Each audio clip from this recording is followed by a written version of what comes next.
그리고 이제 목사님께서 지난주에 이제 말씀 전해주셨는데 사도행전 3장 25절 26절입니다. 여기 이제 맨 처음에 루비 켄드릭 선교사라는 분에 대한 이야기를 해주셨죠. 그래서 그게 우리에게 굉장히 가슴으로 남았던 그런 24살에 이제 한국에 와서 25살의 생을 마감한, 이제 한국에서는 9개월밖에 있지 못했던 이제 그냥 겉으로 보기에는 굉장히 비극적인 삶을 살았던 그런 사람인데, 하나님께서 그의 삶을 어떻게 사용하셨는지에 대한 내용을 우리가 배웠죠. 그리고 이제 본문 말씀은 베드로의 설교였습니다. 세 가지 대지가 있는데요. 여기 교재에 너무 잘 이제 정리가 되어 있죠. 이제 첫 번째, 이제 너희들은 선지자들의 자손이다. 여러분, 선지자는 무엇을 하는 사람입니까? 하나님 말씀 전하는 사람이죠. 그래서 우리 옆에 계신 분들에게 이렇게 인사하겠습니다. 당신은 선지자의 자손입니다 라고 축복하겠습니다. 선지자의 자손이에요. 맞아요. 네. 되게 좀 그것이 우리의 영적 정체성이죠. 그걸 쑥스러워하지 마시기 바랍니다. 하나님의 말씀을 전하는 그런 선지자가 기록된 그런 말씀 안에 우리 신앙의 뿌리가 있음을 다시 한번 기억하시기 바랍니다. 두 번째로, 우리는 누구죠? 성도들은 누구입니까? 언약의 자손. 그리고 이 언약은 어떤 언약이에요? 가장 큰 언약이 이제 구약시대에는 하나님께서 모세를 통해 주셨던 그 출애굽 때의 그 언약, 구약의 율법이죠. 십계명과 율법. 그래서 언약의 자손. 옆에 계신 분들에게 이렇게 축복하고 다시 한번 귀에 대고 이제 마음에 새기시기 위해서 귀에 대고 말씀하십시오. 당신은 언약의 자손입니다. 그래서 모세 율법에서 시작돼서 어디서 완성됩니까? 예수 그리스도의 오심, 죽으심과 부활 안에서 완성이 되죠. 그래서 우리는 언약의 자손이라는 것은 예수 그리스도를 소유한 사람, 예수 그리스도의 오심과 죽으심과 부활을 소유한 사람. 그래서 이제 그것을 다시 한번 이렇게 묵상을 해보시기 바랍니다. 예수님을 내 마음에 소유한다는 것은 도대체 어떤 의미인가? 그럼 그것을 다시 한번 이 마음속에 묵상을 하시고 그것들을 또한 속해서 귀하게 나누시기 바랍니다. 세 번째 대지는 너희 씨로 말미암아 복을 받으리라. 이제 너희 씨로 말미암아 복을 받으리라. 이렇게 옆에 계신 분들 귀에다 다시 한번 이렇게 주입식 교육을 해보도록 하겠습니다. 당신은 복의 근원입니다. 네. 그래서 우리는 복이 임하는 사람이고요. 그리고 우리를 통해서 복이 흘러가는 그런 존재예요. 이제 예전에 제가 이렇게 다리를 떨면 부모님께서 다리 떨지 마라, 복 나간다 라고 하시거든요. 근데 그게 되게 좋은 거예요. 사실 왜냐하면은 여러분, 복이 있어야 복이 나갈 거 아닙니까? 여기 안에 복이 없는데 어떻게 복이 나가요? 그렇죠? 그래서 다리를 떤다는 것은 내 안에 복이 있으니까 복이 나가는 거잖아요. 되게 좋은 거고요. 그리고 이제 우리는 예수님 믿잖아요. 그 복이 무한리필이에요. 복이 무한리필이라서 복이 계속 나가도 됩니다. 예수님께서 계속 공급을 해주시기 때문에. 그래서 복의 무한리필을 누리시는 여러분들 되시길 바라고, 복 나가는 걸 아까워하지 말고 더 많은 복을 받고 축복과 은혜를 받고 그것들을 흘려보내실 수 있는 그런 우리 귀한 속장님들 되시기를 축원드려요. 그리고 이제 저는 여기 그 루비 켄드릭 선교사님의 삶을 보면서 좀 몇 가지 생각을 해봤어요. 어떤 거냐 하면, 너무 어리잖아요. 너무 젊잖아요. 그리고 저보다 훨씬 어린데, 제가 첫사랑에 성공을 했다면 딸이 있을 수도 있는 나이인데, 너무 귀하다. 그리고 너무 아깝다. 그냥 우리 인간적인 관점으로 보면. 그래서 한국에 왔다가 이제 여성들이랑 어린이들에게 사랑이 많았어요. 짧은 사역 기간 동안에. 그리고 이제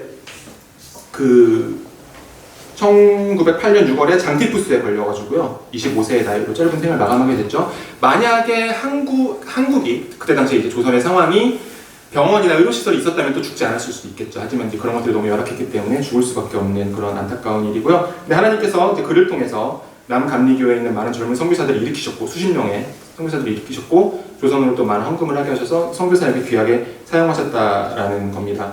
그래서 이런 생각을 했습니다. 10년의 사역, 30년의 사역보다 더 귀한 일을 자신의 하나님을 향한 진심 어린 사랑과 희생을 통해서 완성했다. 하나님이 그를 쓰셨다라는 부분을 생각을 해보게 되고, 한편으로는 또 이제 그 교회를 위해서도 기도해 주시기 바랍니다. 지금 이제 시대가 점점 악해져서 점점 도덕적 기준이 무너지고 있는 것을 보시잖아요.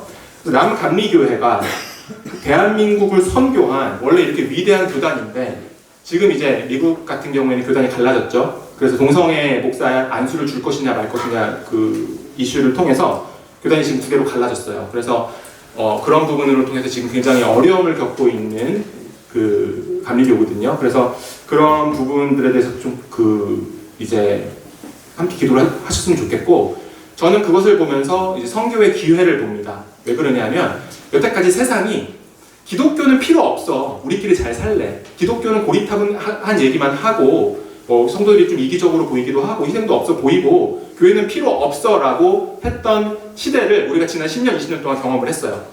그 전에는 물론 교회가 고도 성장을 했지만, 근데 지금에 와서는 우리가 어떻게 보냐 하면은 세상이 가장 간절하게 필요로 하는 것, 그것은 절대적인 기준을 가진 창조주 하나님과 하나님이 계시하신 말씀에 기반한 절대적 도덕 가치를 이 현대사회가 굉장히 간절하게 원하고 있고, 앞으로 거기에 대한 필요가 점점 더 많아질 것이다. 그렇게 저는 좀 보고 있습니다. 그래서 앞으로 세상이 교회를 필요로 하는 시대가 올 것이에요. 그래서 우리가 그거를 기도로 준비하고 우리가 또 그런 자격을 갖추기 위해서 노력을 해야 되겠죠. 그래서 예를 들면 이제 10월 27일 날 전 교회 기독교 어떤 연합 예배 같은 것도 드리지 않습니까? 그런 거 위해서도 저는 좀 기도하셔야 된다고 생각을 합니다. 저는 그런 움직임이 그 전에 있었던 광화문 집회 이런 거랑은 달라요. 이거는 이제 그 검증된 목사님들이 여러 교회들이 연합을 해서 하는 거기 때문에 이제 함께 기도를 통해서 그런 것들을 이제 연합을 하시면 좋을 것 같고, 근데 이제 두 가지 분별점이 있어요. 첫 번째는 뭐냐면은 이제 위에서 중보기도 하시고 뭐 이제 나중에 온라인으로 그런 예배 영상 같은 것도 보실 수가 있겠죠. 안전 문제 같은 것도 있기 때문에 여러 명이 한꺼번에 모이니까 가시는 것까지는 제가 권하지는 않습니다. 그렇지만 우리가 온라인으로 그런 것들을 좀 볼 수는 있을 것 같고, 두 번째로 제가 우리가 분별해야 될 부분은 뭐냐면은 그런 부분에 너무 매료돼서도 안 됩니다. 그러니까 모두가 부분적으로 사용받는 거거든요. 근데 그런 것들을 주도하시는 목사님들, 이제 제가 웹사이트나 유튜브 영상들을 보면은 그 밑에 그 목사님들 굉장히 찬양하는 댓글들이 달려요. 근데 예를 들면 어떤 목사님이 있는데 그 목사님 보고 한국의 사도 바울이다, 한국의 마틴 로이드 존스다 이렇게 극찬을 하세요. 근데 제가 봤을 때는 저는 마틴 로이드 존스 굉장히 좋아하는데 그 급은 아니거든요. 그러니까 그런 사역의 역할은 이 세상이 어떤 부분에서 잘못되었는지를 드러내는 데는 굉장히 유용합니다. 하지만 한계점은 무엇이냐 하면 예수 그리스도께서 이 땅에 오셔서 한 구원의 역사, 기독교의 핵심 내용을 가르치는 데는 또한 여전히 한계점을 가지고 있어요. 그렇죠? 그러니까 왜 세상이 잘못되었는지는 드러낼 수 있어요. 하지만 기독교가 무엇이냐라는 것을 우리가 더 깊은 말씀으로 드러내는 데에는 또한 분명한 한계점도 있다. 그래서 그들의 역할과 사역도 있고 부분적으로 쓰임받는 거기 때문에 어떤 한 사역이나 한 교회를 절대화해서 저 사람들은 살아있는 선지자야 이런 식으로 생각할 필요도 없으십니다. 그런 부분 좀 분별하시는 것도 도움이 될 것 같습니다. 그래서 남감리교에서 이렇게 귀한 100년 전에 이런 귀한 일을 했는데 지금 미국 교회의 상황과 한국 교회도 10년, 20년 뒤에는 들어오지 않을까, 그런 추세들이 그렇게 생각을 합니다. 위에서 기도해 주시는 여러분들 되시기를 바랍니다. 자, 제가 조금 덧붙여서 얘기를 했는데 이제 가장 중요한 거는요, 이제 우리가 함께 주일 예배 때 함께 말씀을 들었던 사도행전 3장 25절 26절 말씀입니다. 베드로의 설교죠. 우리가 선지자들의 자손이다, 언약의 자손이다, 복의 근원이다. 그것을 우리 마음속에 새기고 성교적 마인드를 가지고 믿음의 삶을 살아야 되겠다. 이것을 묵상하시고 소원들이랑 나누시는 우리 속정님들 되시기를 바랍니다. 제가 기도하겠습니다. 좋으신 주님 감사합니다. 가장 귀하신 예수 그리스도를 언약을 통해서 선지자의 말씀을 통해서 그 긴 구원 역사 가운데 하나님의 말씀을 이루신 주님의 은혜를 찬양드립니다. 그 하나님을 찬양하며 그 하나님을 높이며 우리 삶 가운데 성교의 마음을 가지고 우리의 삶을 살아갈 수 있는 우리 모든 속장님들과 소원들 될 수 있도록 주님께서 역사하여 주시옵소서. 감사드리며 예수 그리스도 이름으로 기도드립니다. 아멘. 감사합니다.